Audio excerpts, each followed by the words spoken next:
Good afternoon, everyone. Today is Saturday, the 4th of April, and the time right now is 2:37 p.m. So, as usual, we are here every Saturday bringing you the Good News Radio. And today, we thought, since we don't have any volunteers or guests, which is very unusual, an unusual Saturday. We have one, but he's been interviewed before. Yeah. Right. So, we have Mr. Australia. Atula, and he's a continuous volunteer, I must say. So he's already been interviewed, and like I said, an unusual Saturday where we don't have any volunteers or many guests today. So today we thought that it's a perfect opportunity to have a conversation about what's happening around the world, and also, of course, as usual, what's happening here at the Foundation of Goodness. So we are live from the Foundation of Goodness's Sinigama Center of Excellence, and we've been live since 2 p.m. and I believe Vishmi and Jumana have been taking you through some segments, and we will be here till 5 p.m. So do stay tuned, and without further ado, I will dive right into the segment. So a warm welcome to you, Kushal. Thank you very much indeed, but I wish you're going to be here till 5, but you're going to escape at 3. That's I unfortunately have to catch the bus but at if 3. I look at the positive side, you do come in the public transport, and that I have to salute and applaud you for doing so, because none can match your record, not even me, because for 3 years you're coming here, but also from the time you come, you're waiting to go. So but sorry. I've set a record. I think let's focus on that part. Okay. Yeah. Even in negative surroundings, you look at the positive. Exactly. Yeah, So it's the positivity. record. That's what matters. Absolutely, I agree.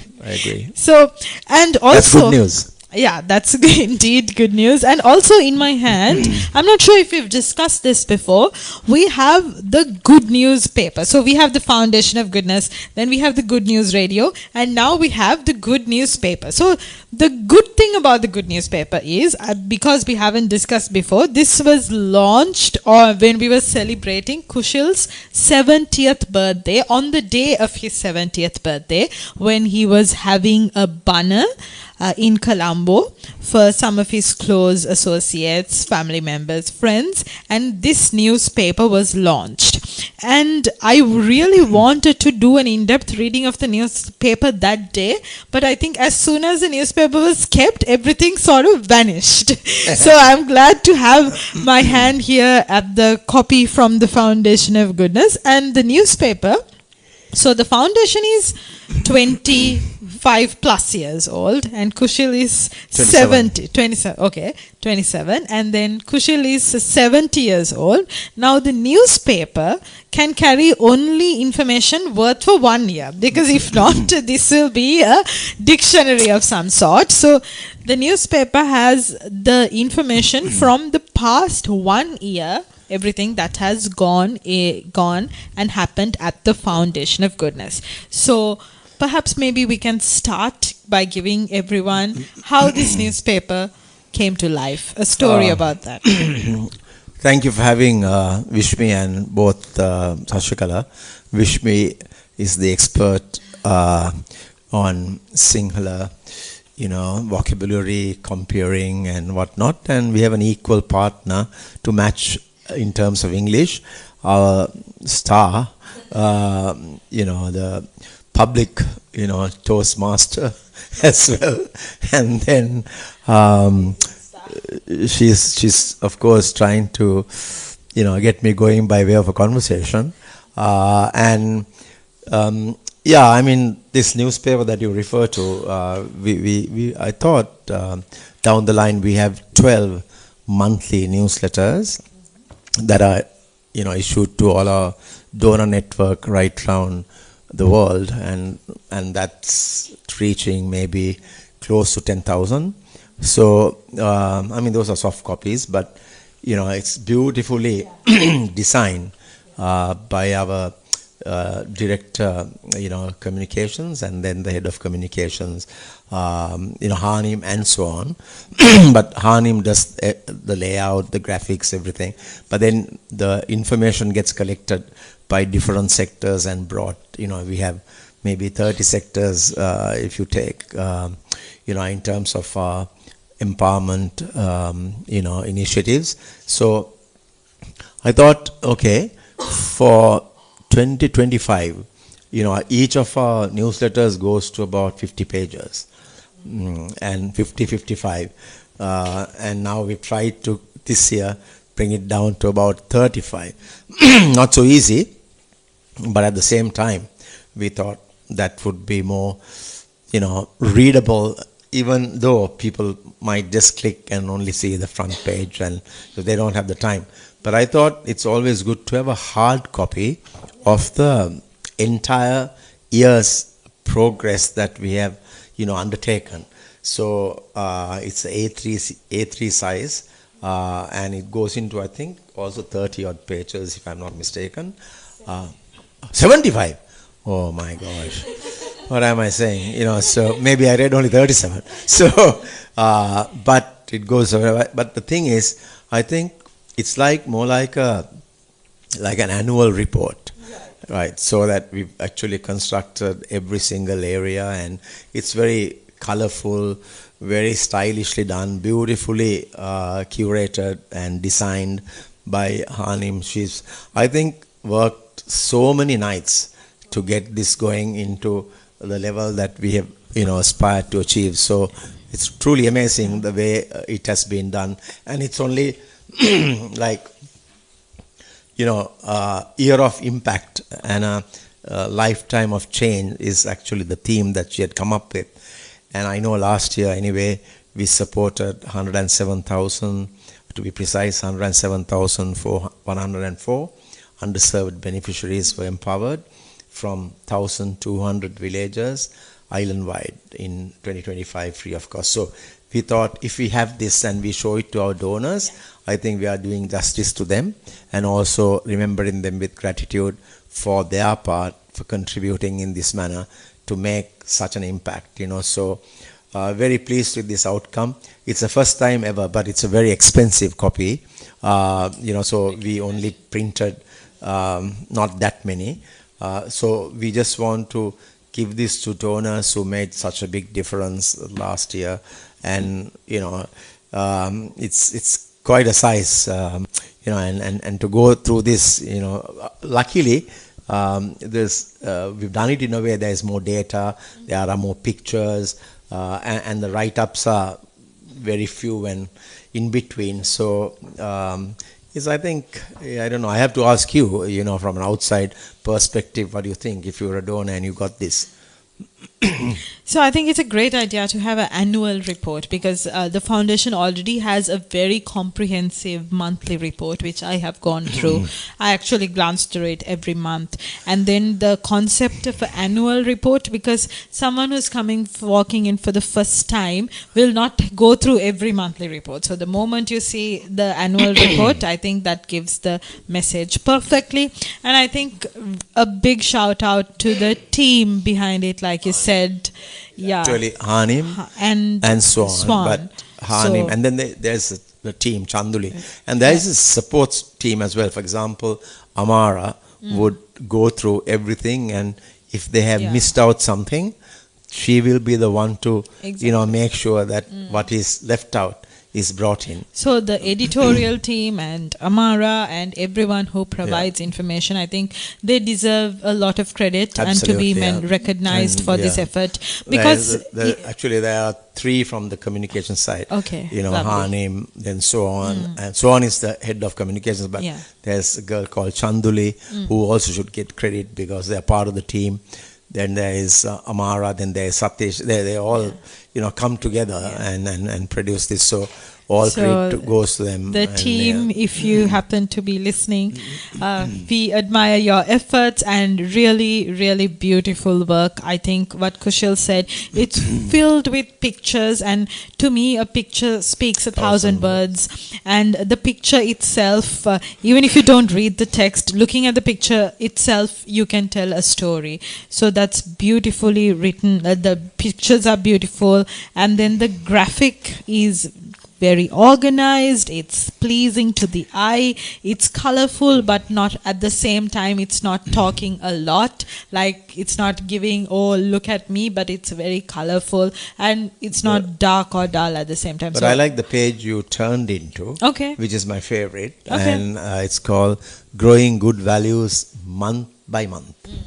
So that's what I actually want to, accomplish with everyone around. So, and I don't know how that page turned as soon as you checked on it, but there's so many things that we do, whether it's health checks, whether it's art therapy, fitness activities, counseling, storytelling, So, workshops, games, music, dance. one thing I've always like struggled with is when someone asks me what the foundation does, I'm like, okay, this and this and also this. But you now I have a way. Now I say from like birth to death, the foundation covers everything. But that brings me to a story that happened 15 years ago. A foreigner had walked in and asked, I don't want to say who it is, but but it's hilarious, and I like that answer, so effective. He had come through and asked, what is it that you do here? Because I just can't, understand, straight away. And she shot back by saying, from birth to death, everything is possible. Yeah, so because now we have preschool kids and maternity clinic. It starts with maternity. So even before you were born. And then we have Good Care for Elders program, and of course the clinics, the medical clinics, the dental clinic and whatnot. So especially the Good Care for Elders program. So it's interesting. And another page that came to light is here, the sports tours in 2025. So we had 38, touring from England and in Australia, playing cricket and netball. So it's really, an enterprise that brings us sustainable income generation as well. And sporting, initiatives also helps us to, learn the game better, the exposure, the unity, the team at work. There's a lot of goodwill, the participation, so many things come together. And we have, for example, we have lots of teams that we actually, request to play against these foreign teams, whether it's under 13, 15, 17 or 19. So I think it's great to have everybody, play. And I can tell you there was a boy who at 11 who didn't speak English, but he was a good cricketer. So he played in all the under 13, under 15, 17, 19. By the time he came to under 17, he's fluent in English because he has gone and spoken to every boy who came to tour and play cricket.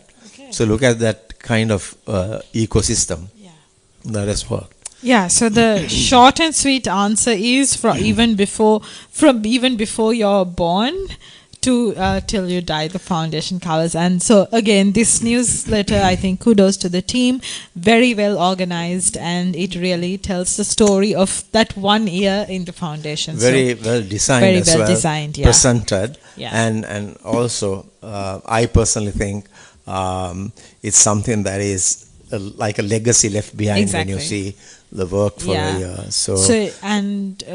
Maybe next year and then year after, and you walk in and you see like an annual newsletter, I think that's a really nice reflection for everyone. So well done on the good news paper, and the name and everything is also like going with the theme, the full theme of goodness. So very well done, and look forward to seeing the next edition as well.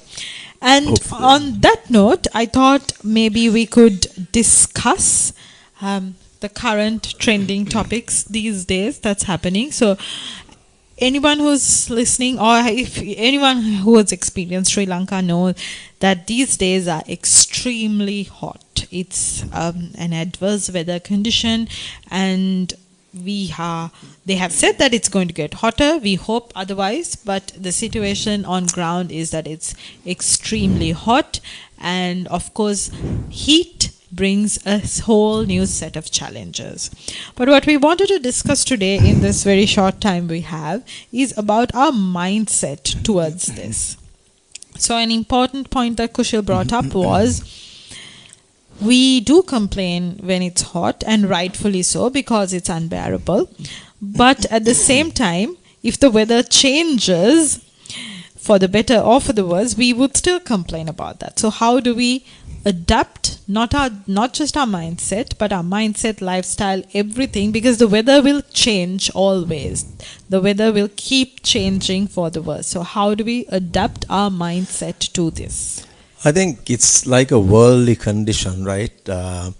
Sometimes you get a lot of rain, sometimes it's very warm, but that's something beyond your control. That's what the nature has to offer. So I think most importantly, without complaining, it's again looking at, probably negative surroundings. To your mind has to be trained. Look at it positively. So there are so many things that you can do. It's like praise or blame. There is no way to escape both. So you can't also escape, sunshine which intensifies, and then also the rain. That pours when it does. And the last 2 years, we have seen huge amounts of rain. So these are things that the world, has to offer.